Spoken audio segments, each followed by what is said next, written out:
Vamos falar agora sobre empreendedorismo. Estou aqui, vou conversar com Márcio Miranda. Olá, Márcio Miranda, noite, seja bem-vindo, boa noite. E Osni Branco, que é analista do Sebrae. Márcio, que é orientador de cursos de gestão do Senac. Sejam bem-vindos, obrigado. Boa noite, obrigado. Vamos falar aí das dificuldades que o empreendedor tem para se manter, enfim, ou para abrir um negócio, para ir mais à frente, avançar em seu negócio. Como é que está essa questão? Eu poderia dizer que as dificuldades, em vez de dificuldades, são várias. Para um possível sucesso do pequeno empreendedor, que ele começa pequeno, ele tem que estar meio preparado, um pouco preparado. Eu diria, pelo menos 4 áreas ele tem que prestar atenção e cuidar mais a fundo. Ou seja, ele tem que estar preparado bastante na área de gestão. Ele tem que saber comprar, vender, calcular custo, formação de preço de venda, controlar a área financeira, controlar a conta bancária, quanto você pagar, quanto você receber. Isso é gestão. E é a principal área que tem pego o pessoal desprevenido. Uma segunda preocupação é o mercado. Muita gente abre empresa sem saber quem é o cliente. Não faz uma prospecção, não faz uma pesquisazinha de mercado, não vê se tem concorrente próximo, não sabe exatamente quem é o fornecedor dele. Então, tem que olhar para o mercado. São 2 áreas chaves. Tem mais 2 para não falar de outras. Uma terceira chave, terceira questão é ele entender do ramo. Muita gente paga para aprender. E aí já pode se imaginar onde é que vai dar. Né? E por último, com exceção das empresas na área de serviço, a maioria das outras empresas precisa de capital. E muita gente não tem esse capital. E ainda assim começa. Então, esse ingrediente, se for desprezado, tem tudo para o negócio ser mais difícil de ser conduzido ou até para não dar certo. É verdade. Como é que está o mercado aqui em Santa Catarina? Como é que está o empreendedorismo aqui em Santa Catarina? Muitas empresas têm morrido, né, como eles costumam falar, ou não? Como é que está aqui? Eu creio, Janine, eu acredito que o Osni deve concordar comigo, que hoje a gente já começa a vislumbrar um empreendedorismo mais profissional. Um empreendedor que ele não empreende tanto por necessidade. Talvez pela melhora nas condições de ensino, de aprendizagem que a gente tem disponíveis no mercado. Mas os riscos que o Osni colocou, com bastante propriedade, são reais, eles estão presentes. E a gente pode resumir isso tudo, talvez, Osni, numa única palavra, eu diria que é conhecimento. Perfeito. O indivíduo, para ele entrar no mercado hoje... Tem que gostar, né, do que vai fazer também. E eu diria, Janine, não apenas o gostar, mas ele tem que conhecer. Ele tem que conhecer o negócio, tem que conhecer o mercado, ele tem que conhecer os clientes, né? Saber como funciona, como evolui o setor onde ele está. Ele tem que conhecer ele mesmo e, às vezes, até o próprio sócio. Principalmente quando tem sócio, né, Osni? Perfeitamente. Aí é uma grande questão, é uma questão bastante delicada, porque muitas vezes o indivíduo abre uma sociedade e não sabe com quem está abrindo essa sociedade. Então, o conhecimento seria talvez um dos primeiros ou dos principais problemas que a gente pode ver, nos principais riscos que o empreendedor pode ter. E, como a gente fala, a gente está na sociedade do conhecimento. Você deixar o conhecimento de lado é um risco realmente... Com certeza. Eu queria que vocês me falassem sobre o seguinte. Eu recebi um e-mail, agora à tarde, de uma pesquisa da FEComércio, que diz que caiu o índice de confiança do empresário catarinense. Como é que vocês veem isso? Complementando o que o colega falou, a preparação hoje em dia está bem maior ou bem melhor do que há alguns anos atrás. E não só o fato de a pessoa estar mais preparada, ele precisa de outras arestas, digamos assim, de outros conhecimentos para que o negócio dele dê certo. Eu não diria pelas estatísticas que a gente tem e tem percebido que ele está despreparado. Eu não diria que vem aumentando a mortalidade, que nos falou, de pequeno negócio. Pelo contrário, isso tem se reduzido substancialmente à medida que nós estamos no sul do Brasil aqui, eu diria assim, com o pessoal mais politizado nessa área, o maior conhecimento. Então isso tem facilitado bastante. Ainda que de um modo geral, a nível do Brasil, isso que você falou possa estar sendo... ali, entre alguns outros motivos que falava, né, que o índice tenha caído, seria pela situação econômica. atual do Estado? Ou seja, o dólar disparou, a taxa básica dos juros que aumentou, enfim, alguns pontos. Nós tivemos, Janina, nos últimos 10 anos, um período de bastante crescimento econômico no Brasil.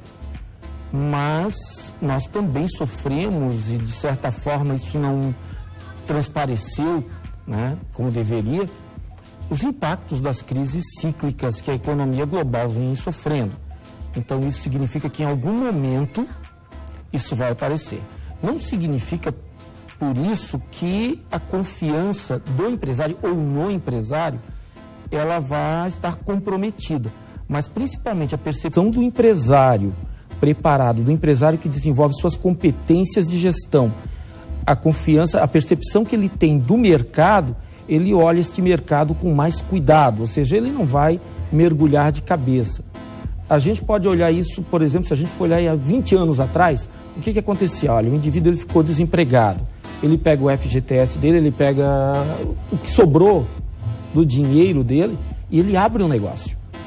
E ele vai tentar sobreviver, então ele era um empreendedor por necessidade. Ele fazia isso para tentar sobreviver. E claro, muitas vezes não dava certo, né, Osni? Ele acabava quebrando. Mas, à medida que nós temos o que a gente pode chamar de profissionalização, né? Ou seja, o empresário que estuda o seu negócio, que planeja o seu negócio, esse empresário ele começa a fazer análise do ambiente.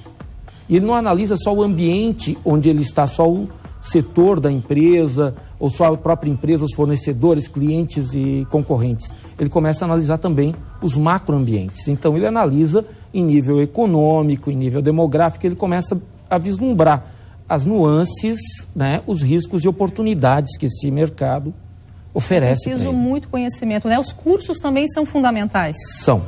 Aí é onde entra a questão da competência. E aí, tanto o Senac quanto o Sebrae oferecem cursos de capacitação nesse sentido, tá? Tanto de graduação, pós-graduação, cursos livres, para preparar esse empresário. Hoje a gente não quer que o indivíduo abra um negócio apenas porque ele teve um sonho, mas principalmente a gente quer que ele abra porque ele está buscando sucesso e a gente oferece essas ferramentas para isso.